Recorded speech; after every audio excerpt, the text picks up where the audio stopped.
अस्सलाम वालेकुम दोस्तों, कैसे हैं आप सब? उम्मीद है आप सब खैर खैरियत से होंगे। तो आज फिर से आपके सामने एक नया टॉपिक लेके हाजिर हुए हैं। इससे पहले लेक्चर में हमने कार्बोहाइड्रेट्स इंट्रोडक्शन और इसके टाइप्स मोनोसेकेराइड, पॉलीसेकेराइड, ओलिगोसेकेराइड ये चीज़ें पढ़ी थी। तो आज हम पढ़ने वाले हैं वो जो है कि मोनोसेकेराइड का क्लासिफिकेशन और उसके रिंग स्ट्रक्चर भी उसमें पायरेनोस, फायरेनोस, फेरेनोस वगैरह रिंग्स भी इसमें पढ़ लेंगे। तो थोड़ा इंट्रो देखते हैं मोनोसेकेराइड का। तो कल ये चीज़ हमने पढ़ी थी, आज थोड़ा रिपीट करता हूँ, फिर उसके बाद अपने टॉपिक को शुरू करेंगे। तो सबसे पहला जो है कि मोनोसेकेराइड को ट्रू कार्बोहाइड्रेट कहते हैं। क्या कहते हैं? ट्रू कार्बोहाइड्रेट कहते हैं। क्यों कहते हैं ट्रू कार्बोहाइड्रेट? ये मैंने आपको कल भी कहा था, ये सेकेराइड्स जो है कि एक एक यूनिट है, मतलब इससे मजीद हाइड्रोलाइज नहीं हो सकता। सिंपल है, इससे इसको मजीद सिंपलाइज नहीं किया जा सकता, इसलिए इसको ट्रू कार्बोहाइड्रेट भी कहते हैं। और सबसे पहले दूसरी बात, ये जो है कि इसका टेस्ट बाकी के नस्बत ज़्यादा ग्रेटर टेस्ट था इसका, जैसे ओलिगोसेकेराइड और पॉलीसेकेराइड के नस्बत ग्रेटर टेस्ट था और हाईली सोल्यूबल था। ये चीज़ें हमने पहले डिस्कस की थी। हाईली सोल्यूबल पानी में ये जो है कि ज़्यादा सोल्यूबल है एज कंपेयर टू ओलिगोसेकेराइड और पॉलीसेकेराइड।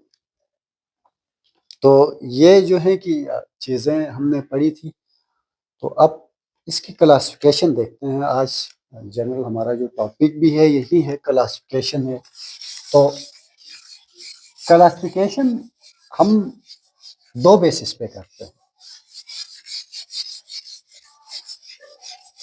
क्लासिफिकेशन हम मोनोसेकेराइड की क्लासिफिकेशन हम टू बेसिस पे करते हैं। कितने बेसिस पे करते हैं? टू बेसिस पे। अब या फंक्शनल ग्रुप के बेसिस पे करते हैं, या जो है कि नंबर ऑफ कार्बन की बेस पे करते हैं। मोनोसेकेराइड की क्लासिफिकेशन या जो है कि नंबर ऑफ कार्बन की बेस पे करते हैं, या number of type of functional group की बेस पे करते हैं। अगर टाइप ऑफ फंक्शनल ग्रुप पे करेंगे तो हमारे पास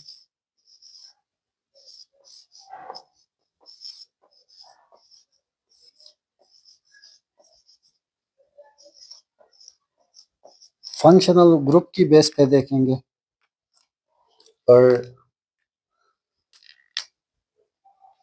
दूसरा नंबर ऑफ कार्बन की बेस पे। अब फंक्शनल ग्रुप मैंने कल आपको बताया था, कार्बोहाइड्रेट को जो है कि मॉडर्न डिफिनीशन इसकी पॉलीहाइड्रोक्सी कीटोन या एल्डिहाइड, या तो इसमें कीटोन ग्रुप होगा या तो एल्डिहाइड ग्रुप होगा। या तो कीटो अगर कीटोन ग्रुप होगा, क्या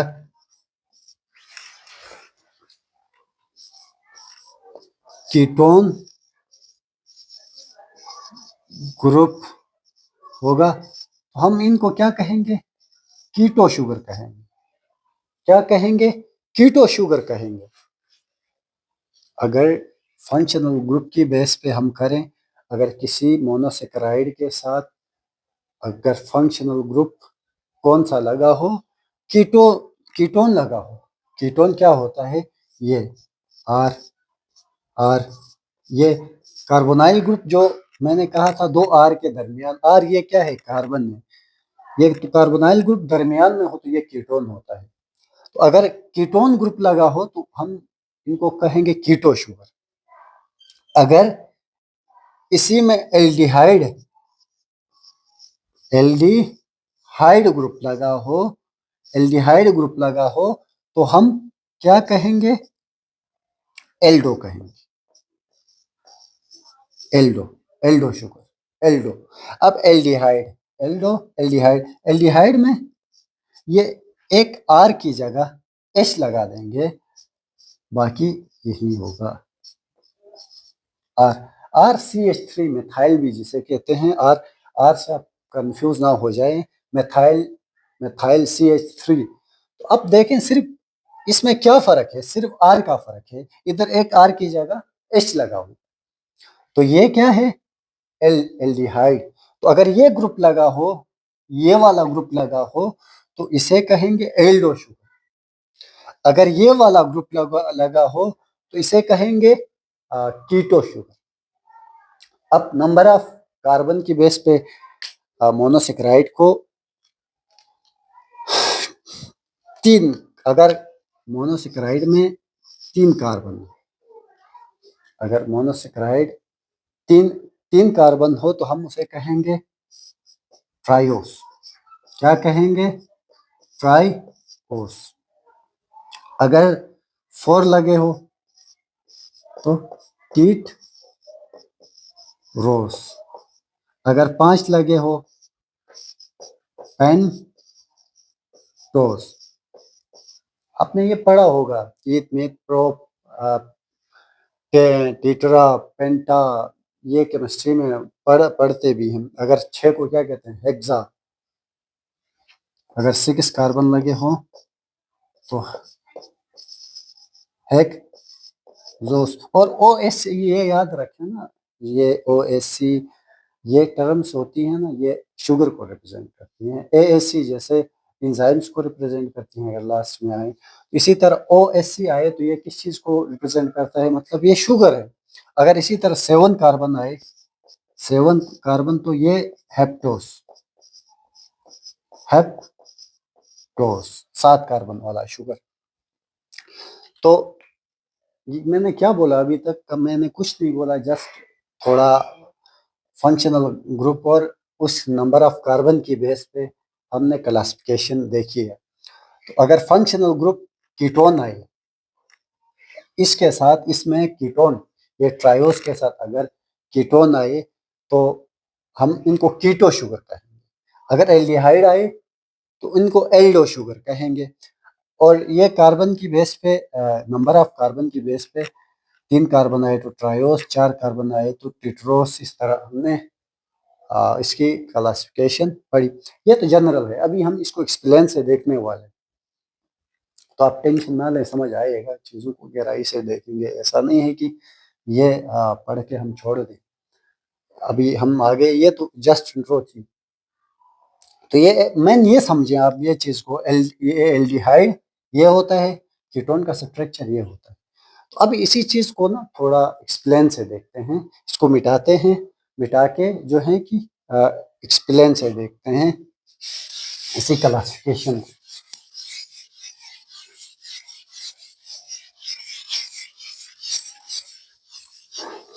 उम्मीद है समझ आया होगा, ये वाली चीज़ें कोई डिफिकल्ट नहीं है, मेरे ख्याल से इजी है। अब जो है कि अगर हम पहले नंबर ऑफ कार्बन देखते हैं मोनोसेक्राइड का, नंबर ऑफ कार्बन, और इधर एल्डो। अगर एल्डो, इसी में अगर एल्डिहाइड ग्रुप लगा हो तो वो क्या बन जाएगा? अब आप देख लें, सिर्फ देख लें आगे। और ये कीटोन या एल्डिहाइड लगा हो तो क्या बनेगा? कीटोन लगा हो। और आगे इसका फंक्शन भी थोड़ा देखेंगे तो वो। अब नंबर ऑफ कार्बन, अगर जैसे नंबर ऑफ कार्बन की बेस पे अगर 3 कार्बन हो, 3 कार्बन हो तो मैंने बताया था इसे क्या कहते थे? इसे क्या कहते थे? ट्राइओस। ओस। मुश्किल है कोई, 3 कार्बन हो तो हम उसको क्या कहते हैं, ट्रायोस। अब इसमें एल्डिहाइड, 3 कार्बन में ग्रुप कौन सा हो, एल्डिहाइड हो, एल्डिहाइड हो तो हम उसको क्या नाम देते हैं, हम उस मॉलिक्यूल या उस कंपाउंड को क्या नाम देते हैं,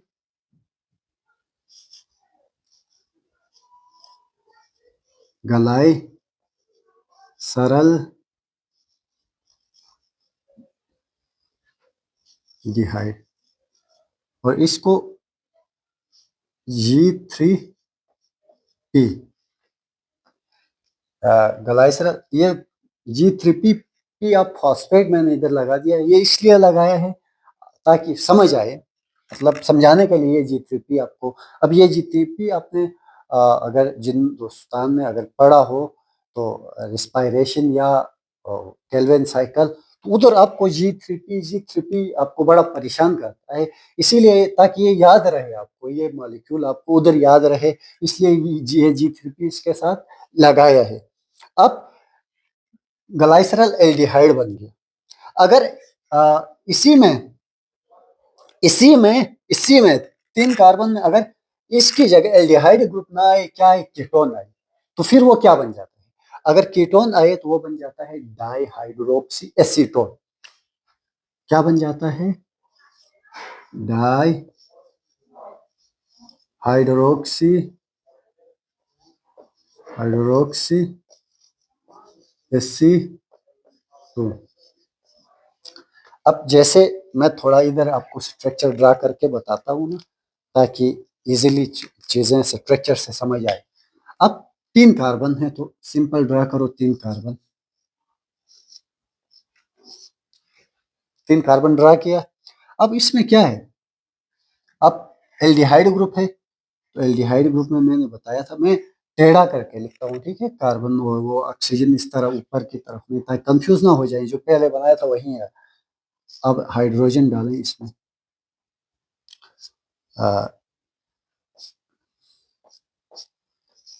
O H, O H, H, H, H, valency पूरी करें इसकी।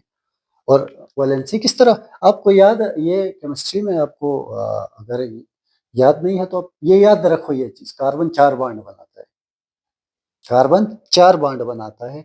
तो अब देखें, ये हो गया ग्लाइसरल एल्डिहाइड। अब ये एल्डिहाइड का स्ट्रक्चर है, ये देखें, ये इसमें इधर कहीं दूसरा आर ग्रुप है, ये एल्डिहाइड है ना, ये एल्डिहाइड है, साइड पे है, या ये जो इसे कार्बोनाइल ग्रुप भी कहते हैं, ये क्या है, साइड पे है, ये ग्लाइसरल एल्डिहाइड बन गया। अब यही चीज, ये वाला, ये जो चीज है ना, ये अगर दरमियान में आ जाए तो डाईहाइड्रोक्सी एसीटोन बन जाता है। अब किस तरह बन जाता है मैं आपको दिखाता हूं। अब ये इसी तरह 3 कार्बन ड्रा करें, 3 कार्बन आपने ड्रा किया, और ओ एच, एच, एच, ओ, ओ एच, एच, एच,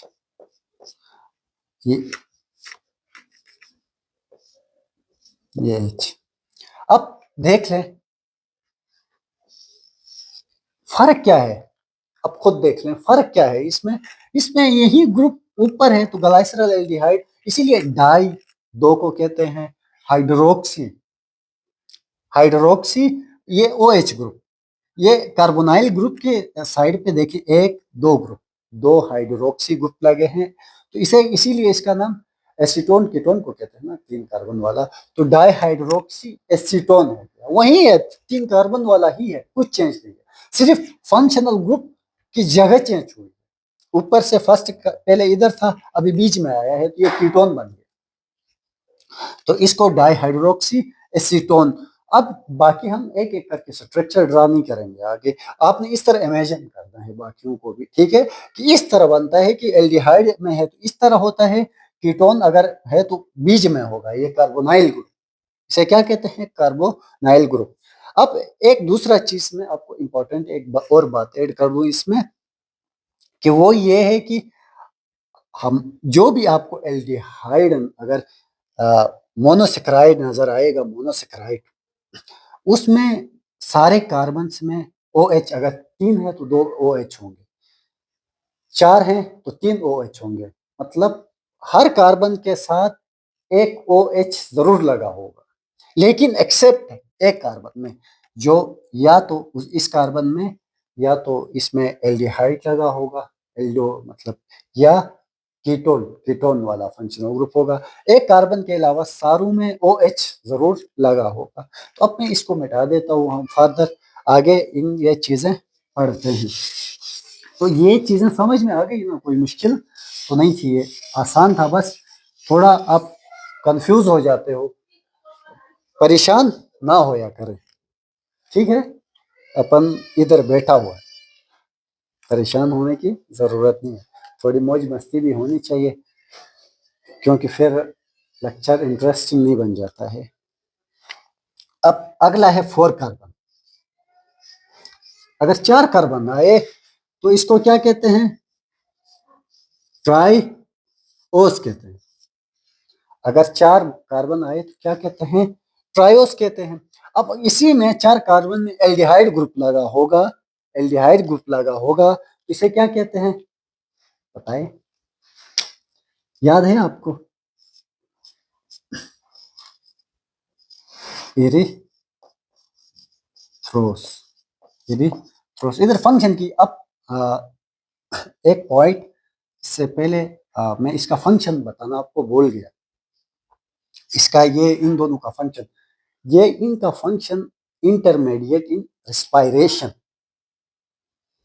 इंटरमीडिएट इन रिस्पायरेशन। रिस्पायरेशन जब हम पढ़ेंगे, अगर रिस्पायरेशन, रिस्पायरेशन 2 किस्म की होती है, थोड़ा बता देता हूँ। एक होती है जैसे हम सांस लेते हैं, ये वाला नहीं, एक होती है सेल के अंदर। वो सेल के अंदर क्या होता है, ग्लूकोज मॉलिक्यूल को, ग्लूकोज को यूज करके ना सेल क्या बनाता है, एटीपी बनाता है। एटीपी, जिसका जिसका जो है ना, एटीपी ग्लूकोज और ऑक्सीजन को यूज करके वाटर और कार्बन डाइऑक्साइड और एटीपी बनाता है। इसे रिस्पायरेशन कहते हैं। क्या कहा मैंने? हमारा सेल, जैसे हम ऑक्सीजन लेते हैं, ऑक्सीजन बाहर से, ये सांस लेते हैं ऑक्सीजन, और जैसे हम खुराक खाते हैं तो उधर से ग्लूकोज आता है, वो ग्लूकोज बन जाता है ना। उससे जो हमारा सेल है वो क्या बनाता है, वाटर बनाता है, कार्बन डाइऑक्साइड बनाता है, और अगला चीज क्या बनाता है, एटीपी। तो इस चीज को क्या कहते हैं, रिस्पायरेशन। तो रिस्पायरेशन की जो फर्स्ट स्टेप है वो ग्लाइकोलाइसिस। क्या है? ग्लाइकोलाइसिस है। अब ग्लाइकोलाइसिस अब हमने नहीं पढ़ा है, अब वो पढ़ लेंगे आगे, तो जिन्होंने पढ़ा है तो उनको ये इजीली समझ आएगी, जिन्होंने नहीं पढ़ा है वो पढ़ लेंगे, आप टेंशन ना लें ये चीज। तो उसमें ये इंटरमीडिएट, उधर ये 5वां ग्लाइकोलाइसिस के 10 स्टेप्स होते हैं, 4th या 5th स्टेप्स में ये आपको उधर नजर आएंगे, ठीक है। अगर 4 कार्बन है, उसमें एल्डिहाइड ग्रुप लगा है तो इथ्रोस कहते हैं, और इसी में अगर ये वाला ग्रुप, कीटोन वाला ग्रुप लगा हो, कीटो ग्रुप लगा हो, तो इसे एरिथ्रोलोस कहते हैं। कुछ फर्क नहीं है। अब इधर क्या था, एरिथ्रोस, ROSC रोस था, इधर RULOSC लोस, वही चीज, एरिथ्रोलोस, ये ग्रुप लगा।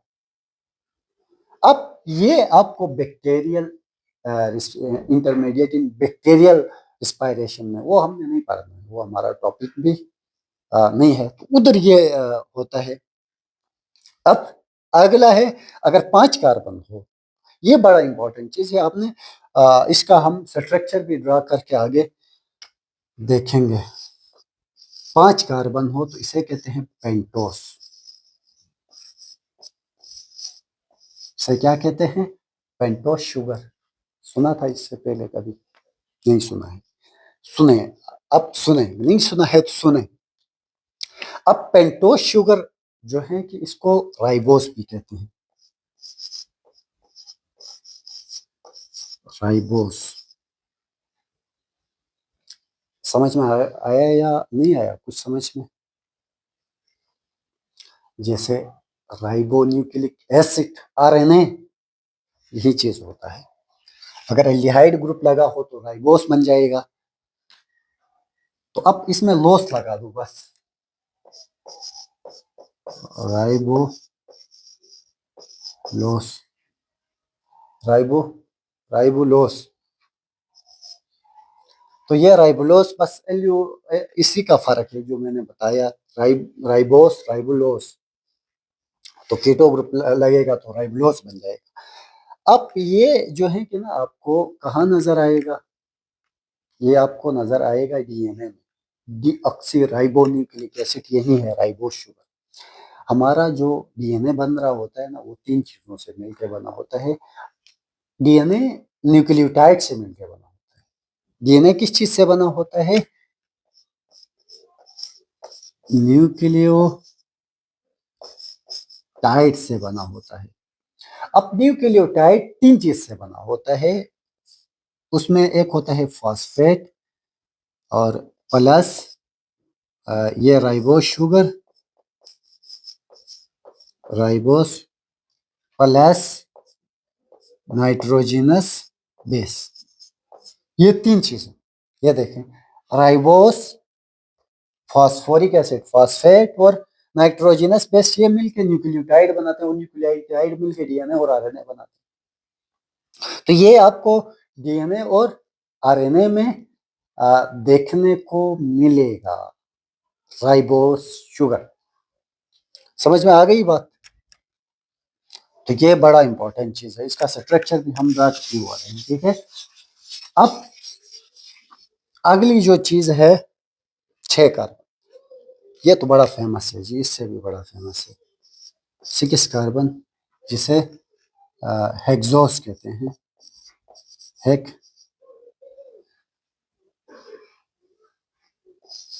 हेक्सोस क्या कहते हैं, हेक्सोस।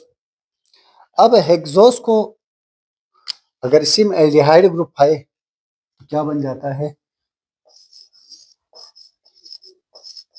गिलकोस, और गैलेक्टोस भी इसी में आता है, ठीक है।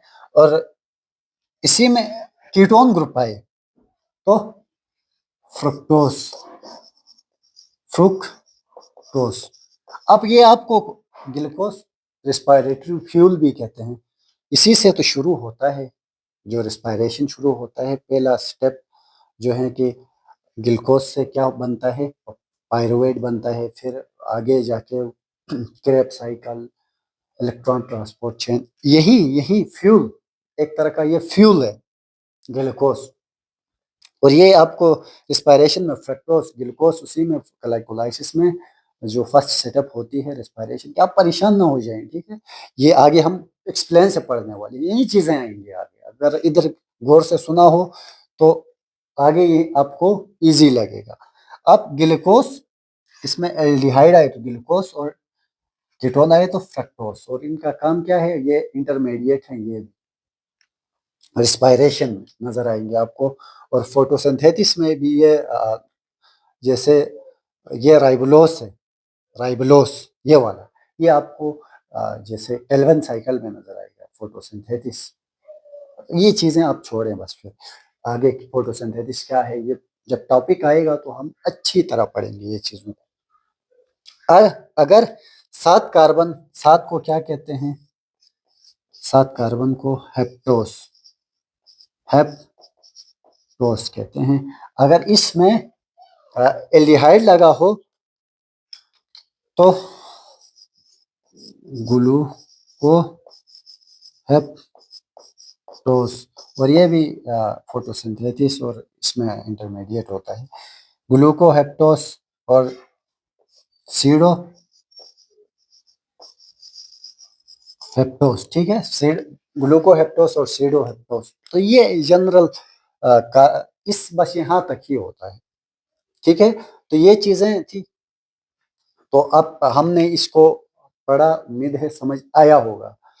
अगर कोई कंफ्यूजन रहता है तो आप कमेंट करें, कमेंट में समझा दूंगा। तो अब मिटा दो इस चीज को। अब हम इसका ये इसका रिंग और इसका रिंग स्ट्रक्चर हम थोड़ा पढ़ते हैं।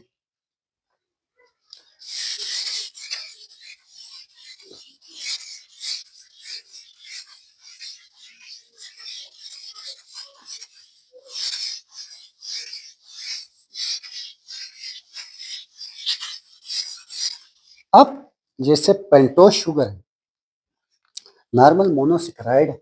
बाकी हम अब जो टॉपिक में है फरानोस और पायरानोस रिंग स्ट्रक्चर पढ़ेंगे।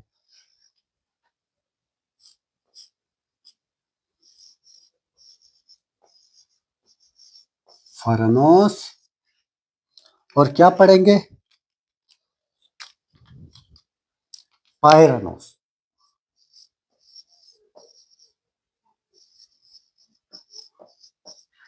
अब ये क्या है, फरानोस पायरानोस। अब ये यही 5 कार्बन वाला जो राइबोस है, नॉर्मल स्ट्रक्चर क्या होता है, स्ट्रेट होता है, स्ट्रेट स्ट्रक्चर होता है। लेकिन क्रिस्टलाइन होता है, स्ट्रेट स्ट्रक्चर होता है। जब हम उसको पानी में डिसोल्व करते हैं ना, तो उसका स्ट्रक्चर ऐसा नहीं रहता है। जैसे मैं बनाता हूँ इधर 5 राइबोस, राइबोस बनाता हूँ। आप देखें कितने कार्बन थे, 5 कार्बन थे। तो कितने हो गए, 5। अब सब में आपको पता है, एक के अलावा राइबोस मैंने बनाया है। बाकी में सब में क्या होते हैं, O H, O H, H sorry, O H, H, O H, H, O H, और इसकी वैलेंसी एच एच लगा के पूरी करें। अब ये स्ट्रक्चर है, ये किसका है, राइबोस का स्ट्रक्चर है। ये राइबोस स्ट्रेट स्ट्रक्चर है, किसका है, राइबोस का। अब क्या होता क्या है, जब हम इस स्ट्रक्चर को पानी में डिसोल्व करते हैं तो ये इस तरह नहीं होता है, ये रिंग बनाता है, घूम जाता है इस तरह। जैसे ये इसको फरानोस कहते हैं, फरानोस रिंग बनाता है, ठीक है। तो अब ये बनाता है, होता क्या है, जब हम इसमें पानी में इसको ऐड करते हैं तो होता क्या है, होता ये है कि ये सेकंड लास्ट कार्बन, ये इसको कहते हैं penultimate carbon. Penultimate carbon, penultimate carbon नाम से आप परेशान नहीं होना है। सेकंड लास्ट कार्बन को कहते हैं पेनल्टीमेट कार्बन। तो अब इस कार्बन को ना कुछ तकलीफ होती है, पता नहीं, केमिस्ट्री में आप, केमिस्ट्री आप हमारा इधर केमिस्ट्री हम नहीं पढ़ेंगे, क्यों, क्योंकि ये जिस प्रोसेस के nucleophilic addition reaction of aldehyde, आप अगर वो मैकेनिज्म आप पढ़ लें ऑर्गेनिक केमिस्ट्री में, तो ये उसके थ्रू होता है। तो हम केमिस्ट्री को नहीं पढ़ने वाले हैं, जनरल में थोड़ा ये होता है किस तरह है, बस बायोलॉजी की हद तक समझेंगे, ठीक है, ताकि आपको समझ आए। केमिस्ट्री समझाना मेरा मकसद नहीं है इधर। तो अब होता क्या है, अब होता ये है कि ये वाला ऑक्सीजन इस पे, इस कार्बन पे अटैक करता है। न्यूक्लियोफिलिक है तो न्यूक्लियोफाइल यही है ना।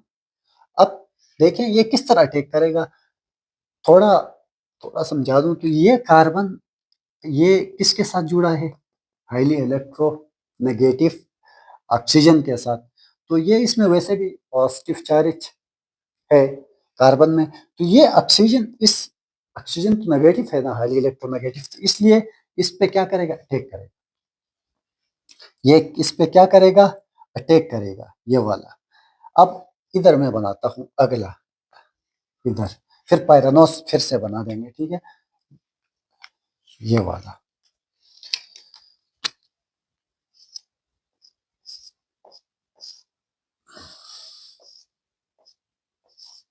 अब देखें, जब ये हाइड्रोजन है ना, इधर इसके इस ऑक्सीजन के साथ जाता है। जब ये ऑक्सीजन इस कार्बन पे अटैक करेगा तो ये हाइड्रोजन इसके साथ जाएगा। तो अब ये हाइड्रोजन इसके साथ जाके क्या बनाएगा, ओ एच, ओ एच ऊपर बनाते हैं, ओ एच, ये एच इसी तरह आएगा। समझ में आ गई ये बात, ये हाइड्रोजन ये वाला, किधर, ये वाला सेकंड लास्ट पेनल्टीमेट का है ना, ये वाला, ये वाला हाइड्रोजन किसके साथ जाएगा, इस ऑक्सीजन के साथ जाएगा। अब जाहिर सी बात है, ये इस पे हमला करेगा तो ये बॉन्ड, डबल बॉन्ड टूट जाएगा ना सिंगल बॉन्ड पे। अब ये इस पे नेगेटिव चार्ज आएगा तो ये हाइड्रोजन ये लेके जाएगा, ठीक है, तो ओ एच बन गया। अब ये ऑक्सीजन, ये ऑक्सीजन, ये वाला ऑक्सीजन और इस कार्बन के दरमियान इस तरह बॉन्ड बना देगा। समझ में आ गई बात? अब बाकी नॉर्मल जो था OH, H, OH, H, H, OH, H, H, ये नॉर्मल यही बनेगा। अब ये पायरोनस हम बाद में पढ़ते हैं, अब इसी को ही देखते हैं, इसका रिंग स्ट्रक्चर। अब इसको बस उलट कर दें इस तरह, अगर अब करते हैं ना तो ये बाहर आएंगे, ये OH वाले ये अंदर रहेंगे। जैसे इधर मैं बनाता हूँ, ये ऑक्सीजन आ गया,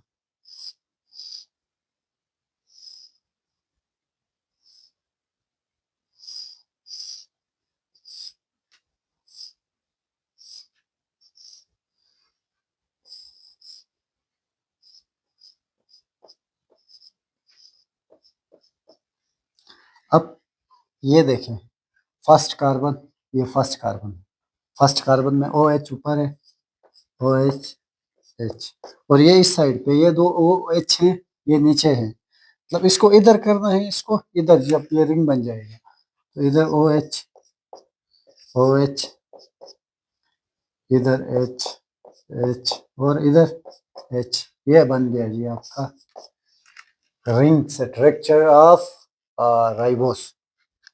राइबोस शुगर का ये रिंग स्ट्रक्चर है। बाकी जो है कि पायरानोस जो ग्लूकोज का भी है सेम इसी तरह है, लेकिन इसमें 5 कार्बन है, उसमें 6 है।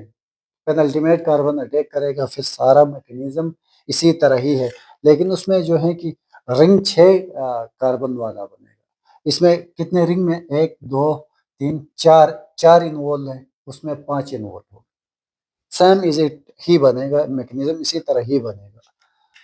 तो उम्मीद आप है समझ आया होगा आप लोगों को। तो नेक्स्ट लेक्चर में मिलते हैं। अल्लाह हाफ़िज़।